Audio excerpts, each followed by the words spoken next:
Assalamualaikum warahmatullahi wabarakatuh. Perkenalkan kami dari kelompok Big Data dari kelas IK 2C. Saya Jeffrey Sugiarto, absen 13. Dan saya Farel Basudewa absen 9. Di video kali ini kita akan menjelaskan dari hasil diskusi kami mengenai tugas akhir Big Data. Dan tugas tersebut adalah untuk memilih dataset dari web Kaggle dan juga menganalisis dataset tersebut. Nah, di sini kita menggunakan dataset Amazon Self Dataset dan kita sudah juga menganalisis kode tersebut, menganalisis dataset tersebut. Nah, mungkin sebelum kita menjelaskan kode yang telah kami buat, saya akan membacakan latar belakang dan permasalahan, yaitu perkembangan transaksi digital dan e-commerce menyebabkan meningkatnya volume data transaksi yang dihasilkan setiap harinya. Nah, data transaksi ini menyimpan informasi penting terkait perilaku pelanggan, performa produk, metode pembayaran, dan juga distribusi penjualan berdasarkan wilayah. Namun, tanpa pengolahan yang tepat, data tersebut sulit dimanfaatkan untuk pengambilan keputusan bisnis. Oleh karena itu, diperlukannya pendekatan analisis data yang mampu menangani data dalam skala besar serta memberikan insight yang relevan. Nah, apa saja Spark yang kami gunakan itu dalam proyek ini karena kemampuannya dalam memproseskan data dan distribusi yang efisien. Selanjutnya adalah permasalahan dan pertanyaan bisnis yang telah kami buat untuk dataset ini adalah permasalahannya adalah perusahaan e-commerce menghadapi berbagai status pesanan seperti delivered, pending, cancelled, dan return yang dapat mempengaruhi pendapat dan kepuasan pelanggan. Dan pertanyaan bisnis yang telah kami buat itu adalah bagaimana distribusi status pesanan itu terjadi dan juga faktor apa saja yang mempengaruhi total nilai transaksi tersebut. Nah, oleh karena itu, kami menganalisis dataset tersebut dengan kode yang telah kami buat. Selanjutnya, kode dan penjelasannya akan dijelaskan oleh teman saya, Farel. Oke, yang pertama itu kita ada inisialisasi apa JSpark yang di sini kita mengimport JSpark.sql dulu. Lalu di kode ini kita tuh menggunakan atau menyiapkan lingkungan apa JSpark sebagai mesin utama pengolahan data. Nah, Spark Session ini itu merupakan entry point utama Spark yang memungkinkan pengguna mengakses data frame API, Spark SQL, dan Spark Mlib dengan memanggil Spark Session Builder di sini dan get or create itu aplikasi Spark diinisialisasi sehingga siap digunakan untuk membaca data, melakukan transformasi analisis, dan hingga pemodelan machine learning. Lalu di sini juga kami memberikan nama aplikasinya itu dengan nama e-commerce order analysis.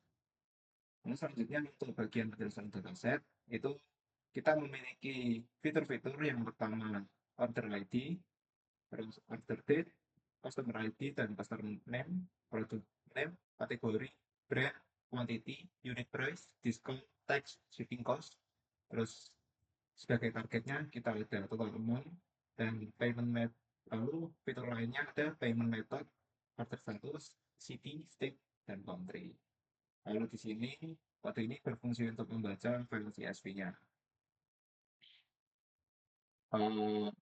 Di sini terdapat header true, di mana ini itu memastikan bahwa garis pertama pada file CSV itu digunakan sebagai nama kolom, sedangkan invert skema di setting true itu memungkinkan Spark secara otomatis mengenali tipe data dari setiap kolomnya.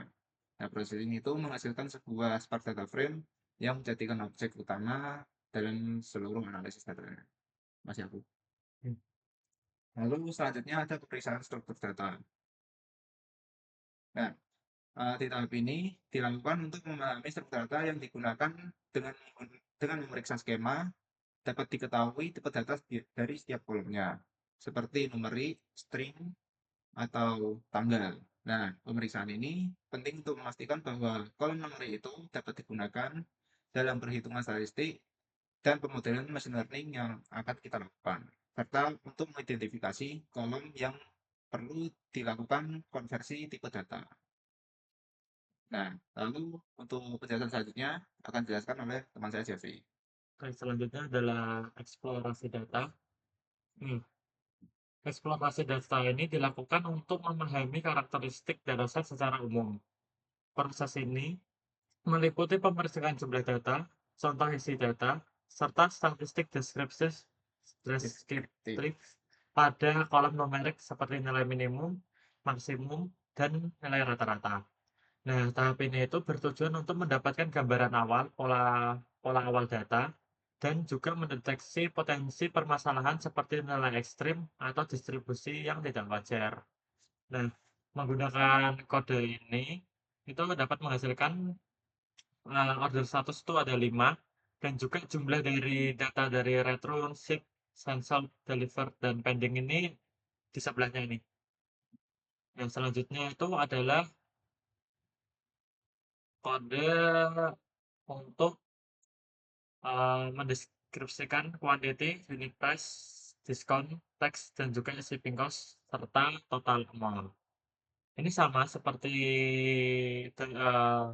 kode di atas, yaitu eksplorasi data awal yang digunakan untuk memeriksa jumlah data, contoh isinya dari data tersebut, dan juga statistik yang digunakan. Selanjutnya adalah yang di bawah ini adalah sama seperti kode di atas, yaitu eksplorasi data awal. Selanjutnya adalah data cleaning. Nah, data cleaning ini adalah tahap tahap data cleaning dilakukan untuk meningkatkan kualitas dataset sebelum analisis lanjutan. Nah, proses ini itu mencakup penekanan nilai kosong atau missing values, penghapusan atau penyesuaian data yang tidak valid, serta memastikan tidak terdapat duplikasi yang dapat mempengaruhi hasil analisis. Nah, data yang bersih akan menghasilkan analisis dan model yang lebih akurat. Nah, di sini tuh menggunakan DF-Clean, kode DF-Clean dan juga DF-Clean count itu untuk eh, mengecek dan juga menjumlahkan ada berapa data bersih atau tidak, seperti itu. Selanjutnya adalah transformasi data feature engineering yang akan dijelaskan oleh teman saya. Oke, untuk transformasi dan fitur engineering ini, data ditransformasikan agar siap digunakan dalam analisis. Jadi sebelumnya itu kan data sudah dibersihin, data apa nilai-nilai yang kosong itu kita drop, terus penghapusan data jika ada nilai duplikat gitu kita drop juga salah satunya. Habis datanya bersih, kita transformasi dan siap untuk digunakan. Nah, di sini kolom-kolom memori itu dipilih sebagai fitur utama, sedangkan kolom kategorikal itu kita dipersiapkan buat encoding. Itu kalau diperlukan aja. Selain itu, dilakukan pembuatan fitur turunan yang relevan dengan tujuan analisis. Itu sehingga informasi yang terkandung dalam data dapat dimanfaatkan secara maksimal oleh model machine learning kita. Oke, selanjutnya kita akan langsung masuk ke analisis prediktif. Di analisis prediktif ini kita menggunakan operasi Spark seperti group by. Nah, dan agregasi. Tahap ini bertujuan untuk menjawab pertanyaan bisnis yang tadi, seperti distribusi status pesanan, kontribusi kategori produk terhadap penjualan, serta pola transaksi berdasarkan metode pembayaran. Nah, hasil ini memberikan insight awal terkait performa bisnis dan perilaku dari pelanggan. Lalu setelah itu kita dari hasil trainingnya tadi itu kita melakukan evaluasi lagi terhadap model untuk memastikan performa sama keakuratan bisnisnya keakuratannya itu meningkat. Nah, di sini hasilnya itu sebesar 0,49. Lalu untuk selanjutnya dalam data akan tampil dalam bentuk visual. Nah, itu akan dijelaskan oleh teman saya Jeffrey. Oke, dalam visualisasi visualisasi data ini itu tadi kan sebelumnya kode yang di atas itu untuk menganalisis ya. Dan setelah menganalisis kan maka akan menghasilkan sebuah output sebuah bukan sebuah output, sebuah hasil berapa jumlah dari data yang dihasilkan itu. Nah, setelah itu maka dibuatlah visualisasi visualisasi data.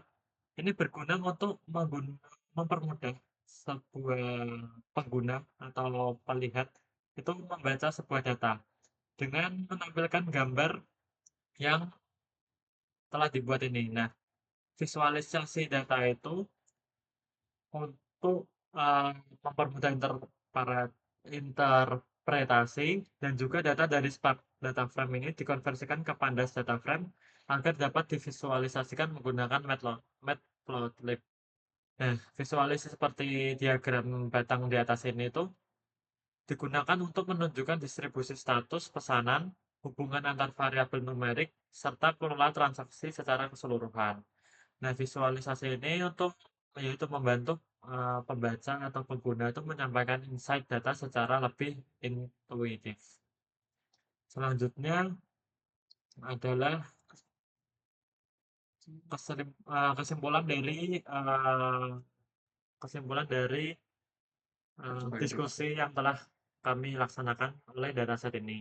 Jadi kesimpulannya itu adalah dari seluruh proses analisis menggunakan Apache Spark itu diperoleh pemahaman yang lebih mendalam mengenai pola transaksi data e-commerce. Nah, faktor yang mempengaruhi itu dari nilai transaksi serta kemungkinan prediksi status pesanan berdasarkan data historis.